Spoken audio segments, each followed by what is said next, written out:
Fun one today. We've got Cam Ebben, 14-time iRacing world champ. To put that into context, he took down about 74,000 people in one of those. Yes, sir. One of those alone, right? Yep, Not yep. all 14 combined. No, some of them have had a bit more than that, so I'm excited to be here and talk about it some more. Thank you so much. I mean, that is an elite level. He's a multiple Spec MX-5 race winner.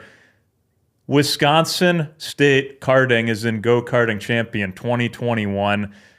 2023 SCCA first gear Mazda Challenge champ. He's a Wisconsin native from Appleton, kind of the American Gran Turismo over there. And he's only 22 years old, just getting started. Cam, thanks for coming down. Of course, appreciate it, Richie. Thanks so much for having me. Absolutely. And we got my good friend, Nick Fallucca. What's up, Richie? What's up? Palermo's Pizza, Chief Product and Innovation Officer, owner of Ember Social, new awesome venue up in Grafton. And I mean, we're talking a little esports today, some sim racing. He is a good friend of the iconic Brandon Tschacher and has survived trips to Vegas and Lollapalooza with Brando himself. I'm happy to be here. I've won Mario Kart a few times. Even online, I've won, so I too can do some sim in Mario racing. Kart champion. I don't mean I don't mean to diminish your credentials. I think I won a few races. Yoshi was my guy back in the day. Yeah. You do some club racing though, some legitimate club racing. I do some legitimate club racing. I've seen you out there in a race. I've seen pictures of you out there in a real race car before. So don't sell yourself short. Yes. You're much braver and a better driver than me and most of the people on here. Cam, we'll kick it off with you. What's your backstory? How'd you get into racing? So it was kind of handed to me in a way. My grandfather raced professionally in Trans Am as I was growing up, which is a series that is based on American muscle cars. So, raw, ground pounding, lots of horsepower.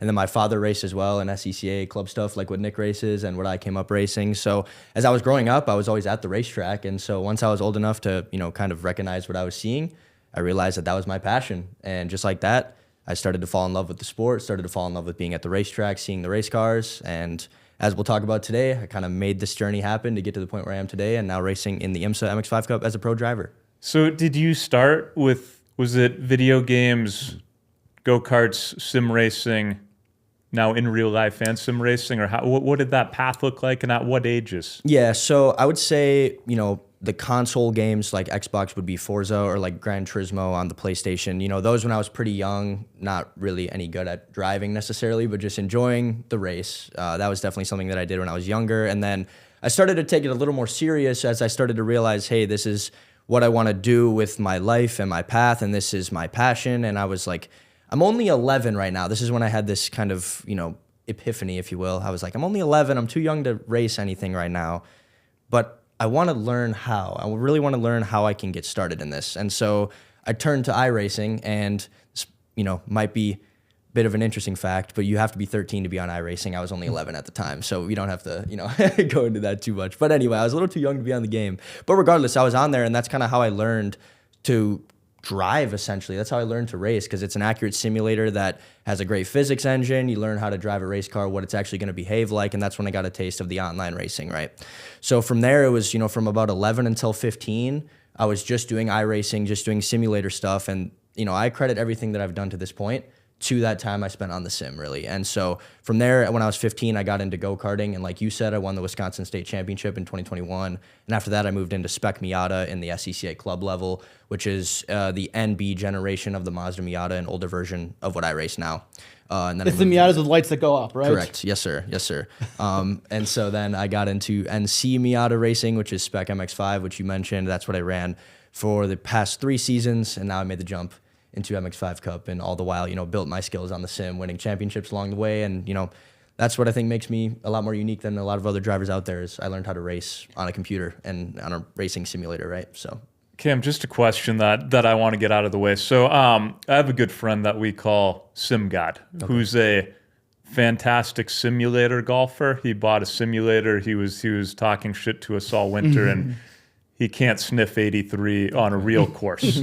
So simulator golf isn't always that translatable to real golf, but it seems like you've really taken those skills and brought them into real life. Is sim racing pretty realistic? Yeah, I think for the most part, it's down very well modeled because of the fact that they've spent a lot of time, on a good physics engine, and not just iRacing. Like a lot of sims have developed great physics over the years. And it's interesting because, like you said, a golf sim is pretty accurate, but outside of a golf sim, I'm trying to think, but it's really hard to like simulate any other sport or like on your free time do like a video game version of a sport and have it somehow translate to real life. Like playing Madden doesn't make you good at football, but playing iRacing has helped me become a better driver. And a lot of people share the same story. So I think it's really unique in that way that you can go to your house, go to your basement, go to your man cave, wherever your simulator is at. And it doesn't have to be the most high-end simulator, but what you're really learning is just being able to practice proper racing lines, how fast do you take corners, how to race side by side with other drivers. And that was the most beneficial to me, is just putting myself in those racing scenarios and really just learning how to drive a race car from there. So yeah, it's definitely really unique, and I think it's very translatable versus other things. I mean, golf sims are close. They definitely help with, what you want to get out of them, but it doesn't always work. And it's not always the case in real life either when it comes to sim racing to real racing. But for me, it's been very translatable compared to other, games to real life stuff. You're obviously a freakish talent if you beat thousands of people in a sim game. What makes someone so? Do you have like really good fast twitch with your fingers or good vision, or like what makes an amazing sim racer? I would say, yeah, having quick reflexes. You typically see that the better sim racers are trending a little bit on the younger side, just mainly for the reflex side of it. And you also have to dedicate a lot of time to it. And depending on what sim you're playing, like for me, I was heavy on iRacing, which that was what I started with. And that's kind of what I've always been faithful to as far as spending my time on that. And I think spending time on a certain sim and learning how the physics are and how you can kind of manipulate, getting the most out of the car on the sim, like that's really what it takes, is mastering what you're working with. I say all the time because, personally, my equipment isn't the most high-end stuff that I use when I sim race, but I don't think that's really what matters. It's just mastering the equipment that you have, becoming accustomed to it, and also understanding kind of the inner workings of the sim and how it works. But yeah, fast reflexes, spending a lot of time bettering yourself. What's nice about iRacing is that if you're in a race and there's someone faster than you, you can go after the race, watch their replay, like you can watch it back on playback, go inside their car camera, see everything they're doing, which is really good to, help you learn. And that's, what helped me a lot when I was getting started, kind of figure out how to be fast, because I would see fast people in my races and I would see what they were doing and I learned from them. Nick, let's go over to you. Aside from tearing up the club scene, being a Mario Kart aficionado, how did you initially get into just your love for motorsports, and how did you guys come together for the partnership with Cam and Palermo's? Yeah, I mean, as a young kid, I just always had, Matchbox cars, Hot Wheel cars, and all the road and track magazines. And then the Hot Wheel tracks were nice. Oh, yeah, those were fun. Yeah. My dad would take me to Road America, and we'd watch racing, IMSA racing there. And then eventually I wanted to do a track day. And so you take your street vehicle and you drive on the track, and you learn how to drive safely on a track like Road America. And so I had my 2002 BMW 325, and I did a track day, and I fell in love with it. And then year after year, I would do modifications to it to make it a little bit faster, a little bit better. And eventually it was undrivable on the street because I had no AC, I had race suspension, I had squeaky brakes, and converted it to a race car and got into wheel-to-wheel racing. And the difference is that on a track day, my issue with my racing is that I learned to drive really safely on a track. And you're learning, to let people pass and to pass them safely, and you're learning, safe driving lines versus even on a track day. Yeah. There, okay. Versus learning racing lines and racing side by side. And so my transition to racing was a little bit more difficult because I knew how to drive safely, but then it's, passing someone at 120 miles an hour going into a turn and, being really aggressive. And so, over the years, I've gotten better at the racing side, but I can. When did you do your first race? 2015, I got my license. Okay, so you're in your 30s or late 20s at this point, ish. 30. So not late 30s. You're late 30s in 2016. No, in 2000. Well, I'm 38 now, 39 now. Yeah, so this is a while ago. 30-ish. So you're 30-ish when you do your first race. So you didn't. I feel like naturally you're much more fearless in your teens and stuff like that. was the first race nerve-wracking, the first start, or Yeah, what was for that sure. like? It was because when you start in club racing, it's not like a standing start. It's called a rolling start, and so you come up the line and you're ass to nose, and the green flag drops, and everyone just goes, and it's a race to that first corner, and everyone's spreading out and going crazy, and it was a nerve-wracking first race, but it was exciting, and I fell in love with it because it's something that you can do into your older age. I mean, there's a lot of club racers who are probably too old to be driving, but they're good drivers. I mean, some of these guys, and they're amazing. So it was a little scary. And what's crazy is that I've done some PlayStation sims and nothing crazy, but there's a turn at Road America called the Kink, and it's a turn that if you're really good, you can basically not have to brake. But if you miss it, the wall is right there. And there's been more terrible accidents at the Kink at Road America than probably, any of the courses in America. And in sim racing, you just go and you're fine. You drive right through it. In real life, there's some. It's there. It's there, and there's some definite. You could hurt yourself. There's some oh shit moments there. Yeah. But yeah, it's fun. We'll get into that. How did the Palermo's partnership come together? Yeah, I mean, we knew each other through SCCA, and his whole family races, and we'd see each other at the tracks, and I followed him on his journey through sim racing, and he reached out, had a good pitch, and we said yes. Yeah, I feel like I like to be a self-proclaimed visionary a little bit. I was looking at what to do with my racing career going forward into 2026, because for me, obviously, my path is forward. My plan is, we'll talk about, obviously, top levels of IMSA racing. And I knew it was the right time to make that transition into the pro scene of some degree. And I was looking at MX5 Cup, which is what I race in now. And it really started as I was looking at a Screaming Sicilian pizza box, and they have the window mouth there to see the pizza inside. I was looking at this, and I'm like, this looks exactly like the shape of the grill on the front nose of an MX5 Cup car. And all of a sudden, I had this vision, and I was like, we can make this come to life. And so if you've seen our car or not sure, but we have the Screaming Sicilian asset, the screaming face is on the front of the race car with the mustache, and it goes right around the grill, looks just like a mouth on the car. It's been a great hit so far, even after 2 events. So many fans are not only purchasing Screaming Sicilian items and pizza, but also just letting me know that they're coming out to see the car, really enjoy the car. It's the favorite car on the track. Just so many great takeaways so far from the start. So I had this vision, and yeah, like he said, I pitched it to them with a lot of other activation ideas of how we could really bring their energy into the experience at the racetrack, and it's just been a smash hit. So yeah, that's how it came together.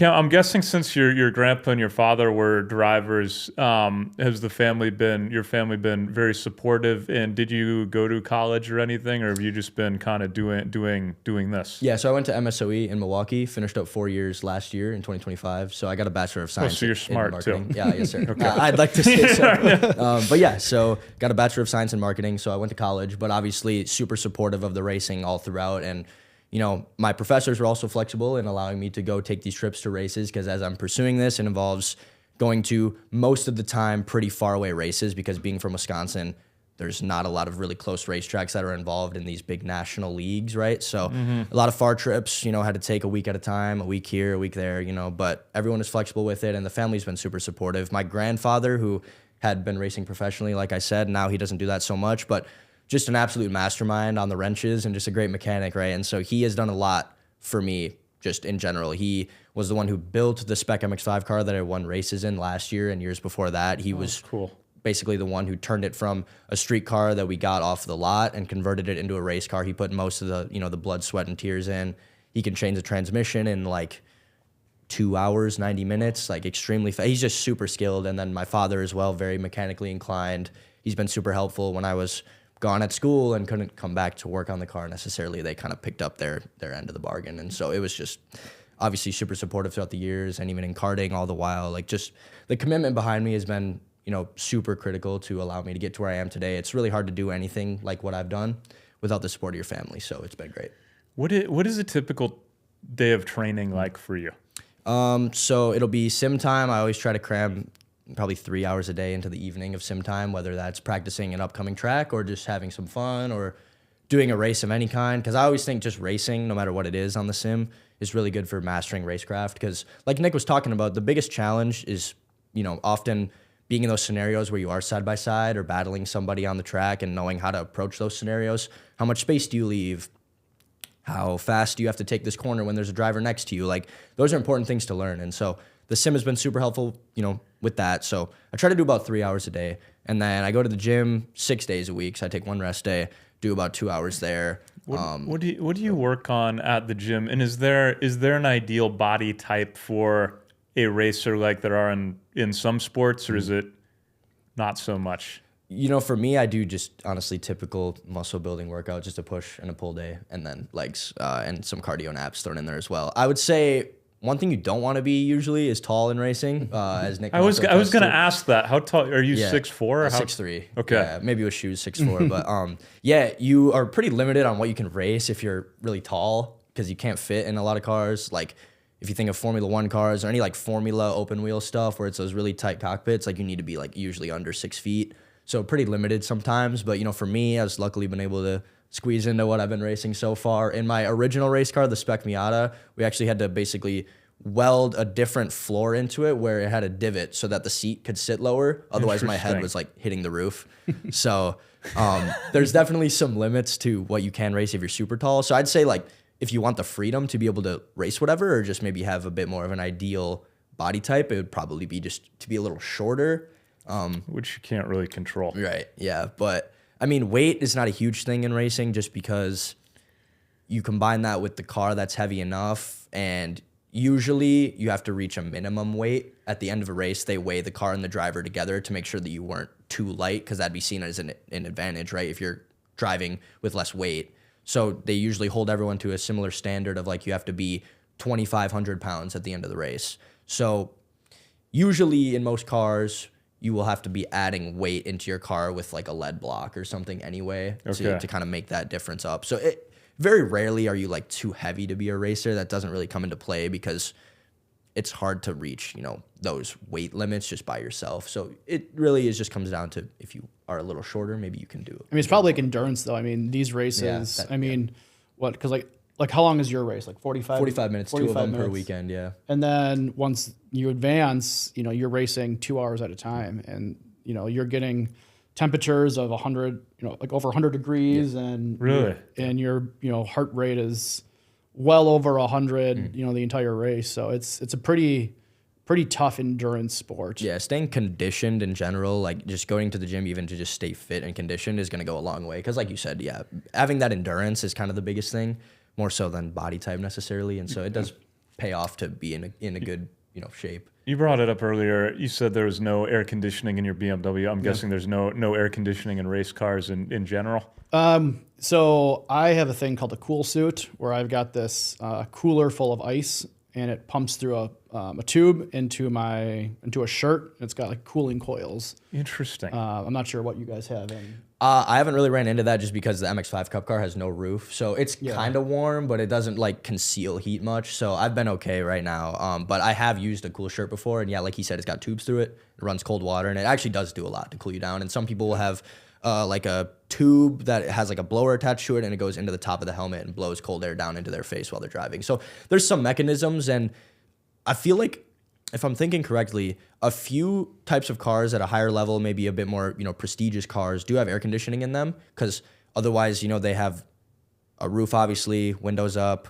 It can get pretty hot in there. But turning on the air conditioning does actually draw power from the engine. So usually you don't even end up using it because you're putting yourself at a disadvantage, because your car loses, 2 horsepower, which you want everything you can get out there. So if you turn on the AC and your car goes slower, it's like, I'll rather just kind of get a little warmer, or maybe try something else to cool myself off. But some cars do have them, but not what I race, not what he races, and very rarely do they actually.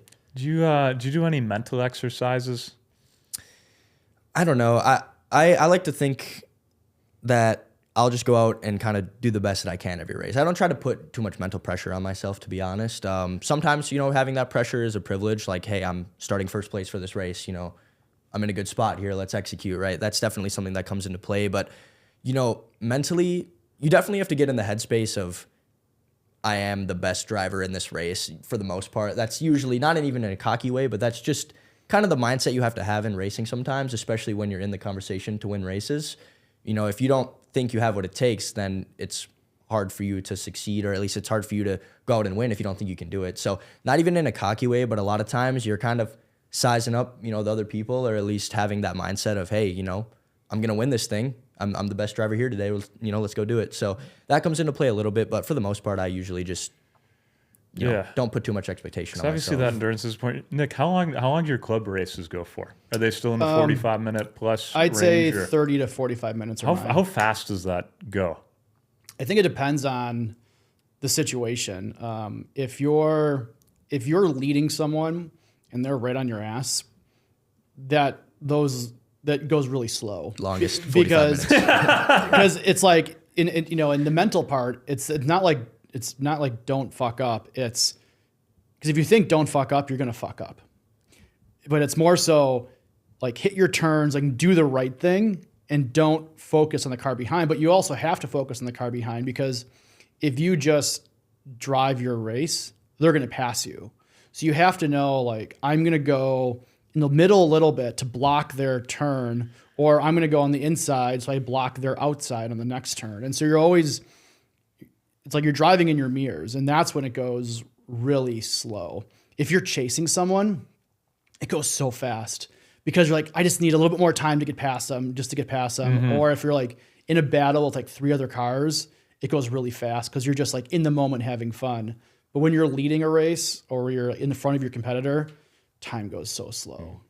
Yeah, I agree 100%. Or unless, you know, there was a crash and then the whole field has to go behind a safety car where they slow everybody down so they can clean up the wreckage, and then you're spending 20, 25 minutes driving at a reduced speed, going like 50 miles per hour. It's pretty mind-numbing at that point too. So that's another, you know, area where it takes a long time, or it feels like it does at least. Well, and especially with a crash too, because you drive past the crash multiple laps, and then you're just sitting there, so you're thinking about the crash, and you're not, you know, like you're in the zone and you're out of the zone, and you have to get back in the zone and start up again, which is kind of a crazy scenario. Speaking of crash, what is the scariest moment each of you have had on a racetrack before? This actually just happened to me at my last race at St. Petersburg. It was about 2 weeks ago. There was a forklift on the track after a crash because they needed to move one of those concrete barriers like we were talking about. They shut down the city streets, and the only limits of the track are just these concrete barriers, right? And there was a crash, and one of the barriers got moved, so they had to bring a forklift out to like either move it back or replace it. I don't know which, but the forklift was driving the opposite direction of the traffic on the track. So I feel like there's usually a rule of like the safety vehicles go in the same flow direction as traffic, but he was going counter track, and his forks were lifted to like eye level of the drivers. So had someone, you know, ran into this forklift, probably not good for the driver or the track or the liability or probably someone's life, right? So it was just interesting because I was not expecting it. It was when we were at a reduced speed, but still, you know, we were coming around the corner, maybe 60 or 70 miles per hour, but it was raining that morning, so the track was wet, and we're not in the utmost control out there at that moment. So it was very surprising and obviously a little frightening to see a forklift with the forks up driving towards the drivers backwards on the, it just was a little odd. So but that recently just happened, and I was thinking of that recently, and can't believe that happened. Have you been in any crashes or not really? I have, yeah, but not too many. Only 2 that I can think of. One was a wheel-to-wheel contact with another driver, and it spun me into the wall. And then the other one was one of my first races in Spec MX-5, and there was oil down on the track or some sort of fluid in the final corner at Watkins Glen, which is a track in New York. And that specific corner, that last corner on the track, doesn't have any area to go off and like gather up the race car or, you know, drift it or slide it or anything. It's just a wall right there. And the, you know, safety marshals that were in that corner did not display any sort of warning for the drivers. So I just came in there thinking the track was all good. Well, I went in there and I got into that oil a little bit and slid a little bit loose and did kind of save the car, like corrected the slide, but I just ran out of room to do it. So I did get into the wall there. But otherwise, that was the only crashes that I've had. Is getting into the wall, like running into the wall, pretty bad? Or are you guys so protected? Like, are you trying to, like, is a flip the worst thing that could happen?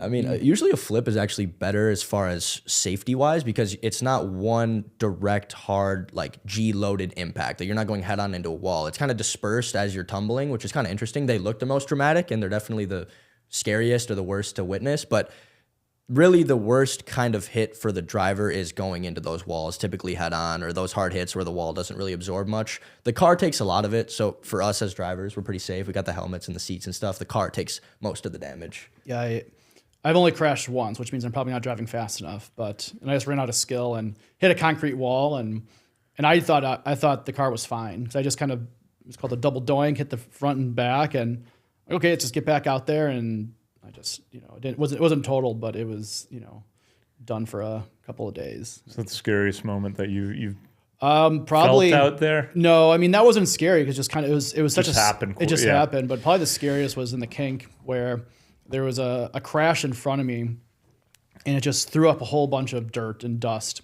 And so you're flying through blind. Oh. And then, because when you hit the wall in the kink, sometimes they bounce back out, and so into the field, and so that's where that's probably the worst is when the cars come back out into the field, and then a car hits them. Oh shit! Going 100, 120 miles an hour. That's those are the worst accidents, and that was scary because you're a few feet going 120 miles an hour past the car, and when there's just full dust, you can't stop because if you stop, you're gonna crash. You don't want to swerve, and you're just kind of blindly going through a cloud of dust. Yeah. What would you two say the biggest misconception about racing is to the average person like myself? Yeah. I think it's like most people in America, see racing as NASCAR, and you're just, turning left or right the whole time. And that is, a very popular form of racing, and that's probably more difficult than people give it credit for, but there's so many different kinds of racing, and I think this in the series that Cam's in, the IMSA series, is probably the most exciting kind of racing you can watch because in his series you've got your top 10 cars within a second of each other the entire race, and anything can happen at any time. And then at the next level up, you've got 3 levels of cars on the same track. And so you have different pros competing at a high level, but you've also got, cars that are, 200 horsepower more and another 200 horsepower more or something. And the speed difference is insane. And so when you're watching 3 kinds of racing at one time, it's an incredible experience to watch. For me, I think the biggest misconception is the mental side of it. People don't give that enough credit, right? They think of it as, all right, we're just holding a steering wheel and driving a car, which, I mean, at the basis is kind of pragmatic, but like that is what we're doing, right? But I think people don't credit enough of the mental side of it. Like Nick was talking about, right? The strategy that's involved. You're always thinking 2 or 3 steps ahead in a race, almost at all times. If you're not, that usually means you're driving all by yourself, or you're not around anybody, or you're way out in front. But typically, the strategy side of it is something that is, really underrated, and people don't really consider that when they're taking into account what we're doing on the track. So yeah, you always have to think a couple steps ahead, knowing what a move is going to result in for you. What is the consequence going to be? What are the possible negative outcomes, and what's the positive? Like a lot of times you're weighing risk versus reward. If a driver is staying kind of in the middle and you see like maybe there's a gap for you to go shoot up the inside of them into a corner, but it's very, very low probability that there's like even space or that you can make the pass. Like it's better to not risk that. And there's a lot of that kind of numbers game of like, is this going to pay off? Is it going to go way horribly wrong for me if I try this? And so you really got to think about that. And then Nick talked about it too. When you're in the lead, if you have people behind you, right? How do you approach the defensive driving, trying to block off the attacks from people behind? So yeah, there's a lot of strategy that people don't really think about. They just think we're sitting in cars, steering and hitting pedals, which obviously is true, but that's really only if you're just driving alone. So there's a lot more to it strategy-wise. At a very high miles per hour. Yeah, exactly. With a lot of stuff around you. Yep. Yeah. We've got a good Wisconsin audience. Are there any favorite tracks in Wisconsin? We could open it up. We could include go-kart tracks from the former champ over there. I would say Road America. I'd say Nick would agree. That's kind of a staple. Not a go-kart track. Not a go-kart track. I have a soft spot for the Milwaukee Mile. They open up as a road course. I think it's the longest running racetrack in America. Also hosted a NFL championship game before I didn't know that. inside of the mile. Wow. In I believe the 30s or Packers. I think the Packers won that one of their world championships in the third. Just a fun fact. There it is. It's the that's where I had my first race win, and so it was a fun. It's kind of a special place for me. And but I mean, Road America is definitely a better track than Milwaukee Mile. They do have a go-kart track there, and it's pretty fun. So that's where I won the state championship, and that's where Really? I won a couple of the local championships at that track. So if you go to Road America, you drive down to the carousel section. There's a big campground, and then there's also a go-kart track, and it goes that's kind of cool. up the side of the hill there. So yeah, that's where I started racing go-karts. That was the first place I raced go-karts. Most of the time I raced go-karts there. So they have a go-kart track there. Badger Kart Club in Dousman is pretty fun. And then there's a track in Shawano, which also hosts drift events. It's USA International Raceway. And so I've gone there a couple times. It's very flowy, kind of like a roller coaster. So it's pretty fun for karting. But other than that, I don't know, Slinger Speedway is pretty close. That's another oval track. It's the world's fastest quarter mile, I think. It's like really highly banked. It's like a bowl almost, so they Really? can take the corners really fast. So I believe it has the title of world's fastest quarter mile. So that's not far from here, actually. But other than that, I mean, Milwaukee Mile is obviously a holy grail in Wisconsin and Road America as well. Those are my picks, we man. saw T-Pain drifting at Road America last year. Really? Yeah. Or if was it Probably, right? Yeah, Probably was it Grid Life? Yeah, probably. That does not surprise me. Yeah. I think he's a big drifter. Okay, what's the fastest you have each driven? I got up. Oh, geez. There we go. I got up to 150 at Daytona in the MX-5 Cup car, which I was very surprised to see an MX-5 go that fast. But you're basically full throttle, pushing the car as hard as it can go around this whole oval section at Daytona, where it's no real braking required. You're just holding it flat to the floor on the throttle. And a couple drivers behind me were giving me a good bump draft, so I had some good top speeds. So yeah, I got to 150 at Daytona this year. That was the fastest I've seen. On a racetrack, 120. In a race car, 120. In a street car, 156. Was that on a track or just? It was in my street car. I will say that. I've taken that car at Road America, so it might have been there. We'll leave it there. How many speeding tickets have you each got when you were learning to drive? I believe I have 3.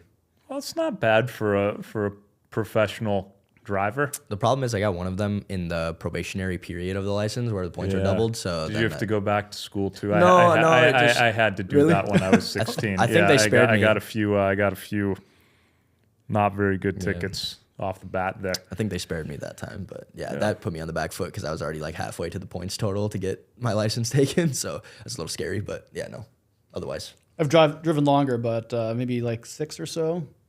Yeah, Not bad. Not too bad. You didn't have to go back to traffic school either. I'm the didn't. only one out of us 3 who had to do that. No, you just pay a little bit more and you guys get it. Yeah. Your points reduced. What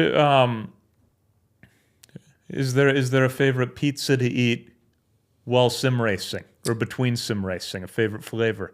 Nick, I think you got to tell them. I mean, for me, it's the Screaming Sicilian Tavern style because it's thin and crispy, and you can take a quick bite, especially if you cut it tavern style in the squares. You can be driving, get a quick bite. You know, the regular Screaming Sicilians, they're amazing, but there's a lot of it's A like little too thick. It's too thick. A lot of too thick. toppings. You need something lean. You know, and like you get like a pepperoni, like on your chin or something, and then you'll crash. So the tavern style is the way to go. I had the breadsticks the other day. While I Ooh, was sim those are racing, good. So good, Those good are color good. there. Yeah, Or holy we pepperoni. we like those. Yeah. Holy pepperoni for me also is the favorite. So get that one out sometimes as well. But yeah, Screaming Sicilian for sure.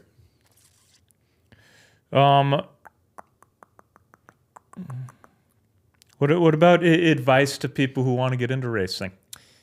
In general, I'd say start within your means, because if you're getting into racing, and by that I mean usually financial means is kind of what I mean by that, because if you're in over your head in something that you maybe can't afford to repair if you crash it, you're always living in kind of that fear when you're on the track. Like, I absolutely cannot crash this car because I am done for.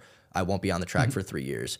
And honestly, having that fear is a bit of a hindrance out there, I think. If you can't really get over that fear hurdle of I can't afford to have any sort of damage. Like, this is it for me, right? I think you have to start within your means, whether that is go-karting or like a cheaper Miata or something cheaper than that, like something that's within your means. If that makes you feel more comfortable, I'd say is knowing that you can have the wherewithal to either repair the car, or at least you have the monetary position to, I guess, fix it if you need, or cover the cost if you take damage. I think that's really important, because people that are in a little bit over their head financially and really can't afford, maybe they have a really nice car, but it's like, this is it. Like, I can't do any damage. I think you always end up living in that fear of, what if I crash? I can't make a mistake. And you end up just driving a little slower than I think you really should. And that can be a hindrance when it comes to really trying to find the limit, because in racing, it's all about finding the limit. So if you're always worried about exceeding the limit, that can really hold you back. For sim racing, though, I mean,